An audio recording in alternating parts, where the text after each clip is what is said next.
Hi, my name is Heath, and you've tuned in to another episode of Media Diet Comics Commentary. It's at the end of the month, end of November, and it's a Monday after a week off vacation. So we're going to try something a little bit new and different to see if it makes sense or if it works. This is one of two things.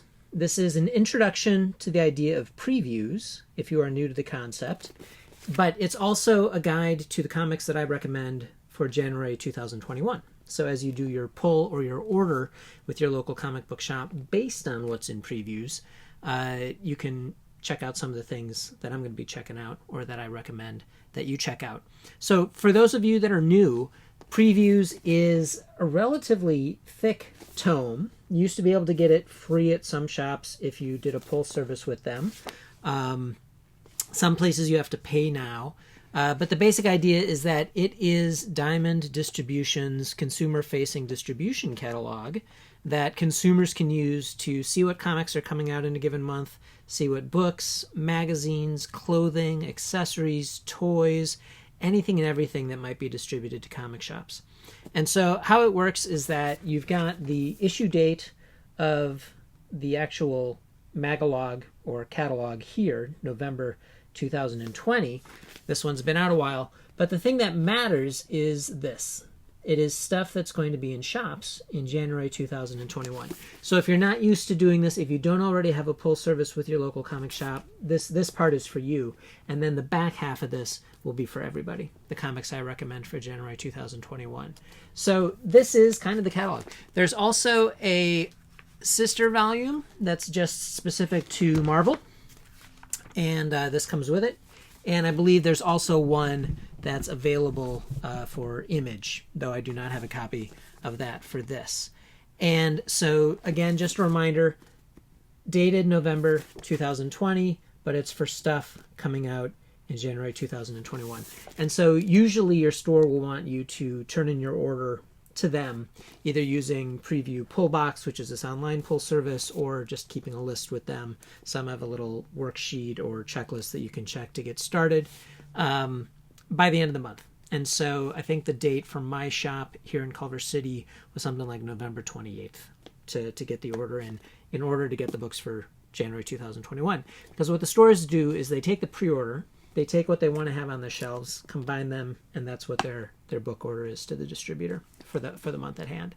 And so this is previews. It's kind of fun. When I first got into this, it was a bit of a mind-blowing experience because there's so much stuff in here. But to tell the truth, there's actually not that much in here that I'm personally interested in. And so I mostly use it to see what I'm missing, to think about trends and developments in the industry generally, to see what creators that I might follow or be interested in generally are doing that I'm not already aware of or following, and otherwise. So there's two parts to it. There's the main part. This is the cover for the kind of comic book part, and then there's the toy part. And so this is another cover that they use for the toy catalog. And the toy catalog is smaller. If you take a look at the toy catalog, and it also includes trading card games, other stuff like that. It is only this much of this issue of previews, whereas books, comics, manga, magazines is this much. So it's still mostly printed material, though the stuff is a good size portion of it.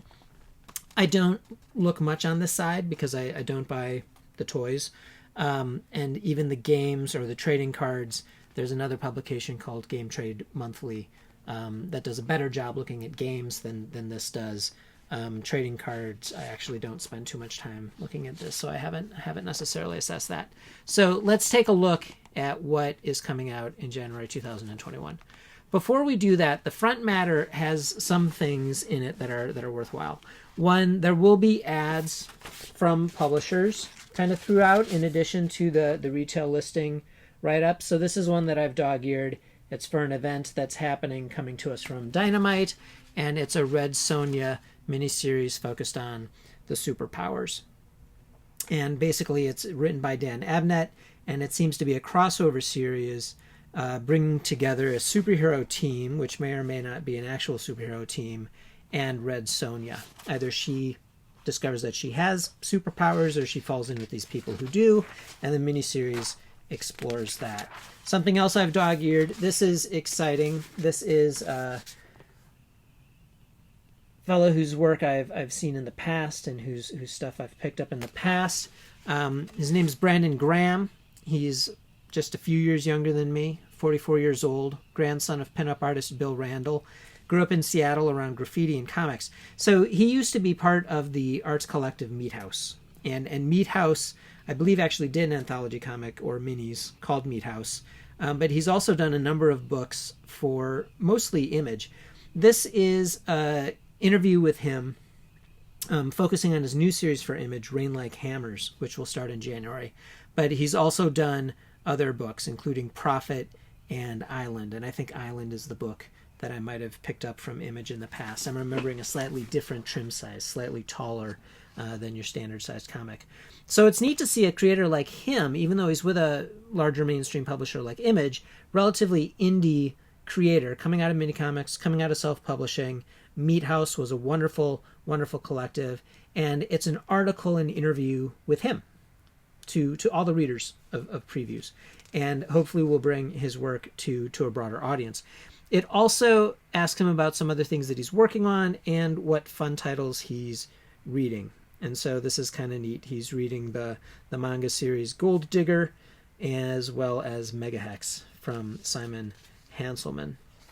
And Hergé, Tintin. So you get to learn a little bit more about Brandon, a little bit more about the title that he's going to be working on that's coming out in January, and a little bit more about what he's reading and finding inspiration from. Also in the front matter, we've got a couple of write-ups here. Terry Moore has a new series called Serial. Terry Moore is a creator that I follow often. And if you're not reading Comic Book Creator, it's one of the Tomorrow's press magazines, along with Alter Ego and Back Issue, focused a little more on the creative side versus the reading and collecting side. But the forthcoming issue of Comic Book Creator is going to feature Barry Windsor Smith, who is a creator worth following for sure. This is another ad from Dynamite for the Vampirella portion of that Superpowers crossover event. And so just an example of some of the ads up front, as well as entry points to series in addition to the editorial write-ups. And then here you get some more catalog matter on Rain Like Hammers, as well as some larger format art from Brandon Graham. And he actually gets quite a bit of a preview in this issue of previews. Just those 2 pages. So I would include his book, Rain Like Hammers, on my list of books to check out for January. This I haven't been reading. I don't know anything about, but Jeff Lemire is a creator and writer who I quite like. This is for Family Tree number 12, another Image book. Haven't been reading the series, don't know anything about it, but struck by the name Jeff Lemire. I would actually check out anything that he does, even his mainstream stuff. And then you'll see in a forthcoming Media Diet Comics commentary that I still read and follow and enjoy Eric Larson's Savage Dragon, as well as Todd McFarlane's Spawn. Spawn is a slightly more challenging book in that McFarlane, while writing it, is no longer drawing it, and his drawing is actually what pulled me into his work rather than his writing. But I still like the story of Spawn, the story of Savage Dragon, as far as contributors to the earliest days of Image and a creator-owned publishing company. And so I do still read Spawn with some attention. And this is also another comic that I haven't been reading, Undiscovered Country. And I marked this because Charles Sewell is another writer whose writing I've enjoyed. I've enjoyed not just his comics work, but also his fiction. He's written a couple of science fiction novels that have been worth reading and quite enjoyable. I'm just double checking my dog ears to make sure that I didn't miss anything.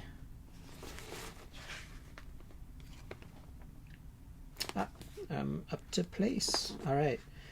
So, continuing to flip through, and again, this actually reading the article is probably going to be faster and better than this, but we'll end up with a list that you can shop from. So this struck me. The True Lives of the Fabulous Killjoys, National Anthem. It's a Gerard Way book. This comes out from Dark Horse. Gerard Way was in kind of an emo band. Still might be. I think it's My Chemical Romance. I'm not sure for sure. But he has been writing, outlining, and otherwise involved in comics for some time now, particularly for DC's Young Animal line, of which I've read absolutely nothing. But he's recently on my radar kind of in a new way because I saw a video with him actually in a comic shop shopping, and it turns out that he is quite the comic book reader and fan. And so slightly more interested in work that his name is attached to than I've been in the past. Haven't read any of it. Don't know what I'll think of it. But this book, National Anthem, reminded me a little bit of Shade the Changing Man from the early days of Vertigo. Just the art and the vibe, and also the use of the word psychedelic in the write-up. So, forgive me for being shallow. But I might check that out. The True Lives of the Fabulous Killjoys, National Anthem. I'm going to be following the Stranger Things Dungeons & Dragons comic. You might remember a recent Media Diet Comics commentary there to see where it goes. The first issue of this is for the third issue, so there's another one in between, but the first issue of this was just a story about how people discover and play D&D with each other and what it means for their friendship. So it'll be interesting to see what they can do with 3 more issues. The next couple of dog years also from Dark Horse. This is another Jeff Lemire comic, Colonel Weird Cosmagog. It's one of his Black Hammer spin-off series. I haven't kept up with all the Black Hammer spin-offs. Here's another one, Barbalian. He's also writing this. There's a co-writer. So sometimes when that happens, if the person I like continues writing or drawing the book, that's awesome. But I often find that if they start co-writing or hand the writing it off to someone else, or if they're just outlining it, I'm less interested.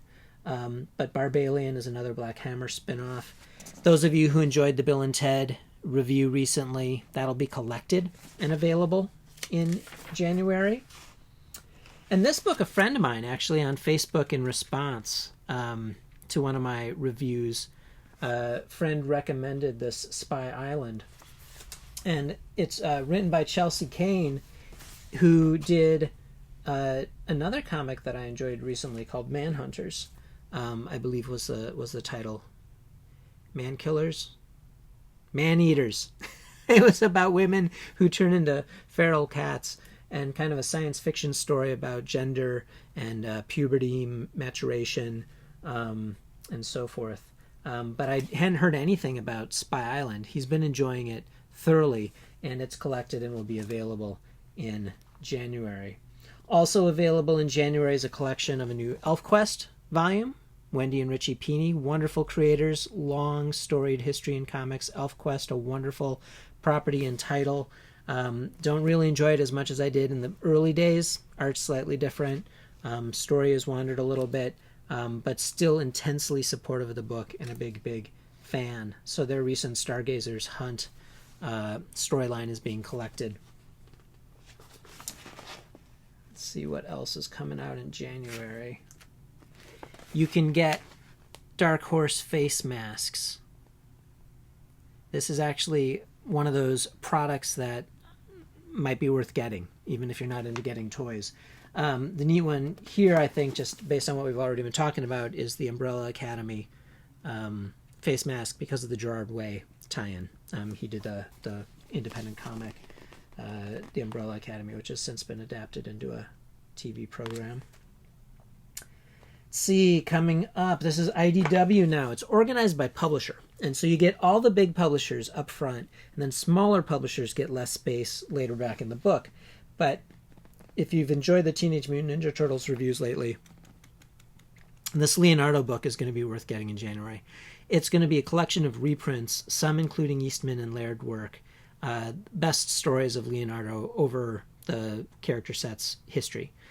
So if you like the Turtles, if you like old Turtles, if you like Leonardo in specific, be sure to pick that up, that collection. We've got a new mini-series from Stan Sakai. Usagi Yojimbo Wanderer's Road. If I'm not mistaken, this is a continuation of a series that just started, and it's kind of replacing the Color Classics title. Color Classics used to be what they called the old reprints of Usagi Yojimbo that are newly colored. And what I think they're starting to do now is, instead of continuing to call that Color Classics, they're going to be doing these miniseries. Forgive me where I turned off my alarm. These miniseries where they colorize it and reprint it, but it's not under the name Color Classics. It's more standalone miniseries. So that'll be coming out in January from IDW as well. A couple other books from IDW. This is a Dracula reprint volume from the 90s, written by Roy Thomas. That might be worth checking out. And the continuation of Dungeons and Dragons at the Spine of the World. That miniseries is continuing by IDW as well.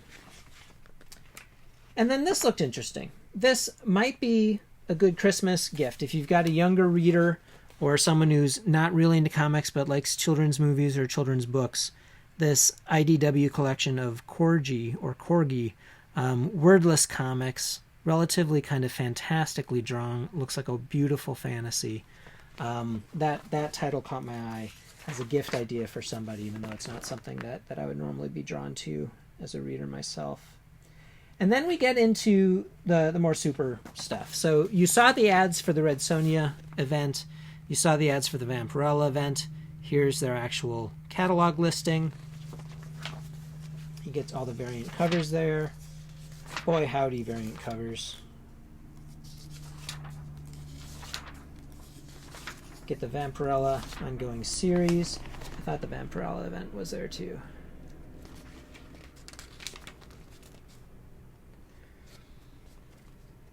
The Red Sonja ongoing series, a collection of the Children's Crusade, which I reviewed not too long ago with that run of Red Sonja number 16 to 21. We move into Boom Studios. This book looked interesting to me, just tying into the Maneater's commentary before. It's called Girls Splaining, and it's kind of an irreverent and personal take on puberty, growing up, and the changing bodies of women. So if you've got a young female in your life, young woman, teen girl, tween, that you think would be interested in a book like that, it's supposed to be a little irreverent. It's for mature readers, but might be a good stretch book for a younger reader. We've got the continuation of Dune House Atreides, which was mentioned in a recent review, also coming out by Boom. And then we're kind of back into editorial matter. So the theme of this month, as far as the magazine is considered, is DIY. And there's not a lot of DIY in here in terms of self-publishing, independent comics, alternative comics. The Meat House profile kind of ties into it, given their connection to mini comics. But what they do is they do focus on the trade, craft, and practice of comics creation, recommending a bunch of great books on how to make comics, drawing them, writing them, drawing in perspective. And then Ablaze. Ablaze was a new publishing company to me, if you remember the recent Conan review. And so here we get the Conan Frost Giant's Daughter solicitation, but you can also see some of the other stuff that Ablaze is publishing. A title called Gung Ho, Sexy Beast. Looks like another title called A Sister, and Unsacred. And it seems to be a mix of animation-derived work or material, or comics by animators, which are sometimes interesting and sometimes not, as well as translation. And so this A Sister book seems to be bande dessinée published by Bastien Vive, originally in another country, that's been translated and issued here. So that might be worth checking out. Here's a full-page ad for that new Terry Moore series. Terry Moore is awesome. So if you haven't read Terry Moore's work, be sure to check that out. And then we get into the smaller publishers. And so this is where the fun is. The big publishers you probably know about, you see on the stands. The smaller publishers are going to be the publishers that your store might not stock, or they'll only order copies enough to satisfy people who place orders through previews and have their pull service. And so publisher like Aardvark Vanaheim will list here recent single issues and one-shots as well as collected volumes. So there's going to be a kind of a Cerebus review coming up soon here on Media Diet. And then the actual solicitation for Terry Moore's serial, which I've now mentioned a couple of times. But this is where the real fun of previews is. So if you're new to previews, spend a lot of time in this section, because you'll not just see and come across comic books that you might not ever see in your actual comic shop, but you're going to learn about publishers that you might not know about otherwise. Coming to us from Albatross Funny Books, which I hadn't heard about, there's a new Tank Girl book and series, no longer done by Jamie Hewlett, and so that kind of runs hot and cold with me. Hewlett's early stuff was awesome. Tank Girl's still a fun character, but just not as good without Hewlett's hand on it. And let's see what else is in here. Speaking of Shade the Changing Man, a series called American Ronin by Peter Milligan. Peter Milligan wrote that series for Vertigo early on, and wonderful, wonderful comic. Smart, savvy, surreal, and so I was struck, kind of inspired by that Gerard Way series that reminded me of The Shade the Changing Man.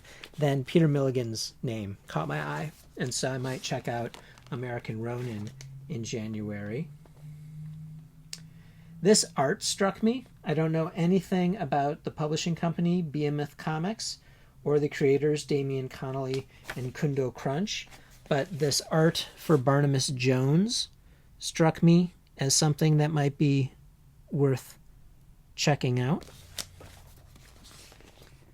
And I just love this part of previews. We've got a Whisper Omnibus Volume 2 coming from Comic Mix. This is a reprint of an early comic published by Capital City Comics in the 80s out of Wisconsin, written by Stephen Grant, drawn by Rich Larson and others. The story of a female ninja back when ninjas were kind of hot and popular in the 80s. And then we get into Drawn and Quarterly section. And so everything that Drawn and Quarterly publishes is worth checking out. And I can't keep up with it. I can't afford it. But whether they're doing new work from North American creators or translated work from Japan, translated work from the Nordic countries, Scandinavia, it's just wonderful, wonderful stuff. And so a highlight here might be, just in the theme of the DIY month, Linda Berry's Making Comics book. And so wonderful publisher, worth checking out everything that they do. Tom Devlin and Peggy do a great job with Drawn and Quarterly. Let's see what else is going on in January. It's a bit ungainly, so forgive me for this longer review. I do think the checklist is going to be the most interesting. I do remember this. So this is Edgar Rice Burroughs' Universe Book 1, Carson of Venus, The Edge of All Worlds. It's a new series of Burroughs kind of universe novels. And so there's going to be a Carson novel, there's going to be a Tarzan novel. And so if you're interested in Burroughs' writing, you might be interested in those new novels. Fantagraphics is another publisher. That's worth checking out, absolutely everything they do. So here we've got Patrick Keck's Peepers coming out. We've got Gilbert Hernandez's Psychodrama, which is a weird but very fun comic. I've been enjoying it since it started. But worth checking out everything that Fantagraphics does to see if any of it trips your trigger. Continuing on, got reprints of Dark Shadow novelizations and novels. Slightly larger format than they were originally. I think they were just mass market paperbacks back in the day, but original cover art, I believe, and reprinting the text. It's Alive. So they did, if you remember, Holler. And so it is a publishing company. And they've also done this comic called Breathers. which I have an issue of, but haven't actually read in full. So I'm going to be pulling this from a recent box to revisit and perhaps review here for you. But It's Alive, which did Holler, also did this comic Breathers, which is kind of a dystopian science fiction futuristic tale about atmosphere gone wrong and how people survive and thrive when they have to wear breathers, which are basically gas masks. Other stuff that you'll see in previews: Knights of the Dinner Table is a comic book / role-playing game magazine. The comic portion is actually about a group of friends that play D&D. Mentioned this in the recent Dungeons & Dragons review. But there's also a lot of gaming content. So there's adventure ideas, character ideas. It's tied into Kenzer & Company, which publishes Hackmaster. And so there's some Hackmaster game content in there. Captain Canuck Archives. That might be of interest to people. And let's see, what else? Some magazines that you might be interested in. Non-Sport Update is about non-sport trading cards, but this is really why I did this. The Silent Invasion was a comic that I think was published by Renegade Press, which was when Denny Lubert and Dave Sim of Aardvark Vanaheim separated. Renegade Press was kind of the offshoot that had been Aardvark Vanaheim. And Dave continued Aardvark and Demi continued Renegade. But The Silent Invasion was a book that was published from that time. And Michael Cherkis and Larry Hancock, it was just a wonderful, very simply drawn, noir, bit of an 80s European flair UFO mystery. Really, really worth checking out. And so there's 3 collections that are available as of January. Some Peanuts reprints coming out in January. What struck me here? I do not know. Magazine I've reviewed in text before, but haven't yet done a video review of. The Creeps kind of does what Creepy and Eerie did, the Ord Warren publications. It's actually published by something called Warrant Publishing. But The Creeps is a good magazine if you like monsters and stuff. And I think now back in the manga, I usually don't look at too much manga, but a couple of things struck me. Mob Psycho 100 I actually picked up in Tokyo in Japanese when we were there not too long ago, a few years ago, and it's now been translated and brought to the States, but it's that's an interesting comic or manga. Asadora also appeared to be interesting. I believe these both come from Viz.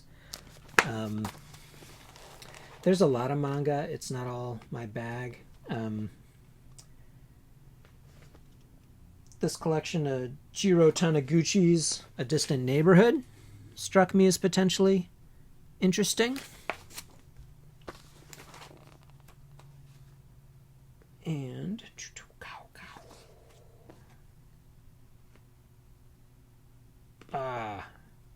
Umi Sakurai's A Man and His Cat, Volume 3, struck me as perhaps worth checking out. As you can tell, I tend to like kind of older style manga. So that's what I would recommend for January 2021. And if you don't already get a pull service at your local shop, consider it. You may or may not decide that Previews is worth the money. The pull box service is available online as well, but I really enjoy occasionally going through this and just seeing what's going on. Trends in the industry, come across creators that I wasn't familiar with, creators that I was familiar with, seeing what they're doing, like all the Jeff Lemire stuff I saw in here, the new Peter Milligan book that I saw in here, the Black Hammer spinoffs, the Gerard Way connections. You're able to kind of get a view of the industry and comics writ large in a way that you might not, depending on your comic shop. Awesome comic shops, you'll see it all on the shelf. They'll have multiple copies of everything. But I do recommend checking out Previews. And doing a pull service with your local comic shop is also generally a good idea, because not only does it guarantee you getting what you want, you don't have to see if they get it, you don't have to see if someone else buys it, but depending on how your shop does it, you usually get a little bit of a discount based on how many titles you have them pull in general. So for those of you who are new to Previews, hope that was interesting and informative to you. Those of you who already were, those are the books that I recommend for January 2021. I'll put them in list form for the blog entry. But I want to thank you for tuning in to Media Diet Comics Commentary. My name is Heath. Let me know what you think of this specifically. I might do it every month if people like the recommendations. I certainly won't do the introductory stuff anymore. Might do my recommendations every month, but if people don't like it or want it, I'm not going to do it. So let me know what you think. Let me know if you think my recommendations on a monthly basis are worth knowing about. See you soon. Bye.